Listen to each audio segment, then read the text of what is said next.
Awesome. That's what the paintbrush. And I'm coming in right now with a palette knife to kind of shape it. And what that does is kind of like pushes the paint, so you can really kind of like guide it and shape it. Yeah, so I put a really thick layer of just like blob down. That's a technical term for it. Like this little white, right? So it's on blend mode, or not blend mode. The brush is cool, right? It actually remembers the color that's underneath, and when you put a color on top of it, it blends it, sort of like real paint. So if I were to put like a big thick chunk of red over white in a real painting, it would turn into a pink, right? So it does the same thing in the program, which is pretty remarkable.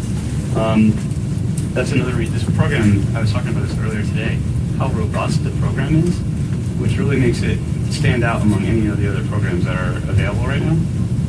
It's the closest you get to real painting, which is something I love. You know, it's like a world I know.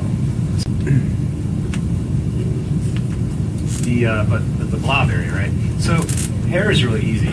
Hair is like the easiest thing to paint because it's just like it's a shape. Like I don't think of it as being individual like thousands of hairs, right? I think of it as I squint.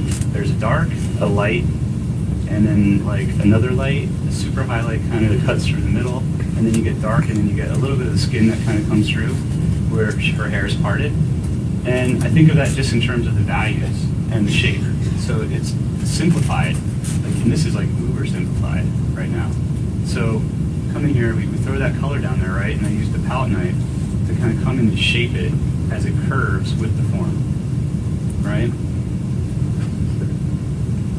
So I see that I want to get a little lighter here because I see that. It's going to come in, and the technical term is blob, right? Blob it in. So we're going to blob that in. Oh, see, that's a little red. So we're going to come in, actually undo button, right on. Just go with a little white because it's going to merge with the color that's already there, right? So I see that. As I squint, I see a lot of highlight. It goes like this, cuts like this, cuts over like that. Right? And I'm going to take the palette knife tool and really make that kind of follow that form as it turns around and comes over. Right? And just really push it around. I feel like I'm actually kind of not getting the forehead the right shape. What's interesting about painting is so I'll be working on the hair, right? An idea here. And that informs what's going on over here. So you're constantly thinking of the entire whole of the painting. So everything is connected to one another. How are you getting that texture?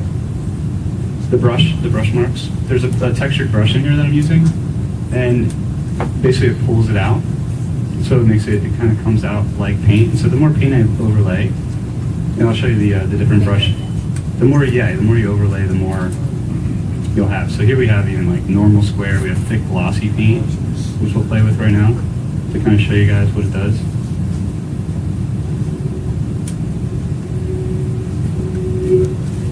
Right, so see how thick that is? And then sculpt it around, which is cool. So the idea of even like, if you look at some of the early Rembrandts, right, he had this swingy stroke that he had that curled around the form with the colors that overlay it. You can do that same effect in this program, in this brush, you know, and then filter transparent color on top of that. That with the fact that the iPad is backlit, it's a luminous object already. So like with oil painting, I'm always trying to get paintings that are as luminous as possible, right? I want these things to glow. I want them to live. I want them to be something other than a photograph. You know, I paint very realistically and very tight. So I want them to move past that idea of what people, when they see them, they think that it looks like a photograph, right? So the idea is to really get at that sense of luminosity. And with the iPad, you have that, you know? And so you really build up a lot of color.